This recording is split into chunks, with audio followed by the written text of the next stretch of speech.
NEET, NIT, IIT, IIIT, IIM, AIIMS और livelihood college देश में सबसे पहले बनाने का काम भारतीय जनता पार्टी ने किया।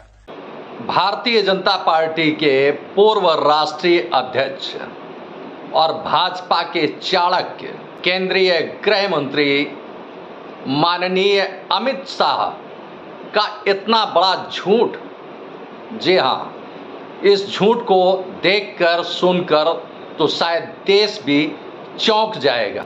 ऐसा प्रतीत होता है कि भाजपा के अलावा अभी तक देश में किसी ने कुछ भी नहीं किया। मैं हूं Ramendra Singh Chauhan. NEET, NIT, IIT, IIIT, IIM, AIIMS और लाइवलीहुड कॉलेज देश में सबसे पहले बनाने का काम भारतीय जनता पार्टी ने किया। जैसा कि अमित शाह कह रहे हैं कि भाजपा सत्ता में आई तो देश में पहला आईआईटी खुला, पहला आईआईएम खुला, पहला एम्स खुला, पहला एनआईटी खुला। कम से कम उनके संबोधन से तो यही लगता है कि भाजपा आने से पहले देश में तकनीकी शिक्षा के संस्थान नहीं थे, चिकित्सा स्वास्थ्य सुविधाओं को बेहतर करने के लिए कोई ऐसा संस्थान नहीं था जो राष्ट्रीय स्तर पर अपनी बड़ी पहचान रखता हो, यानी एम्स जैसा। अब झूठ कैसे है इसको देखिए। 1951 में खड़गपुर आईटी का निर्माण हुआ, यानी आईआईटी खड़गपुर 1951 में बनी। आईआईटी यानी इंडियन इंस्टीट्यूट ऑफ टेक्नोलॉजी। इसके बाद आइए बात करते हैं एम्स की, यानी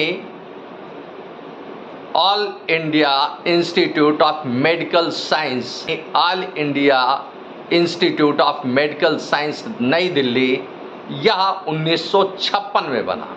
एनआईटी यानी नेशनल इंस्टीट्यूट ऑफ टेक्नोलॉजी, यह 1959 में बना दक्षिण भारत में। आईआईएम यानी इंडियन इंस्टीट्यूट ऑफ मैनेजमेंट, इसका निर्माण कोलकाता में हुआ, जिसे कोलकाता आज कहा जाता है, पहले कलकत्ता कहा जाता था। यह 1961 में बना। तो इस तरह से देखें तो यह सभी संस्थान, यानी इन चारों संस्थानों की शुरुआत देश में 1961 तक देश में हो चुकी थी। इस समय तक ना तो भारतीय जनता पार्टी अस्तित्व में थी, तो माननीय अमित शाह जी का जन्म 1961 तक नहीं हुआ था। जैसा कि सामने आया है कि 1964 में माननीय अमित शाह जी का जन्म हुआ था। कांग्रेस ने अपने ट्वीट में बताया कि किस तरह से कांग्रेस ने तकनीकी, चिकित्सा और प्रबंधकीय संस्थानों की स्थापना की। अब अमित शाह यानी भाजपा इसका श्रेय लेना चाहती है। प्रधानमंत्री माननीय नरेंद्र मोदी सत्ता में आए थे तो उनका एक बड़ा वादा था भ्रष्टाचार के खिलाफ जंग। भ्रष्टाचार के खिलाफ जंग होनी चाहिए, देश का हर नागरिक चाहता है। स्विस बैंक में जो पैसा भारत के लोगों का, भारत के नागरिकों का, नौकरशाहों का, उद्योगपतियों का या राजनेताओं का जमा है, उसका खुलासा भारत सरकार के सामने तो हो गया, लेकिन भारत सरकार ने इसका खुलासा देश के सामने नहीं किया है। देश के सामने इसका खुलासा, यानी स्विस बैंक में जिन लोगों का पैसा जमा है उसका खुलासा देश के सामने होना चाहिए, क्योंकि इसके पीछे कई बड़े चेहरे हो सकते हैं। संभव है देश के आम नागरिक यह देखें कि कहीं उनका सांसद, विधायक या जो उनके जिले में, उनके शहर में नौकरशाह तैनात रहा है, उसका तो पैसा स्विस बैंक पे नहीं है। यानी जो लूट खसोट कर रहा है और वह हमारा नेता भी है, हमारा नौकरशाह भी है, और वह स्विस बैंक में हमें लूटकर जमा करता है तो कम से कम उसका चेहरा बेनकाब होना चाहिए, लेकिन भाजपा ने ऐसा नहीं किया। संभव है और कोई बड़ी बात नहीं है कि इसमें भाजपा के भी कई बड़े नाम हों।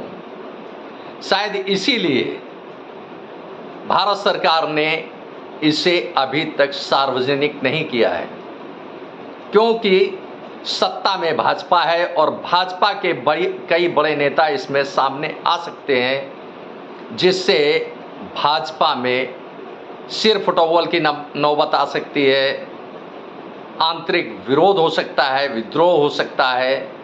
लिहाजा इसे सरकार ने बंद रखना है, यानी गोपनीय रखना ही, यानी उसे फाइल बंद रखना ही लाजमी समझा।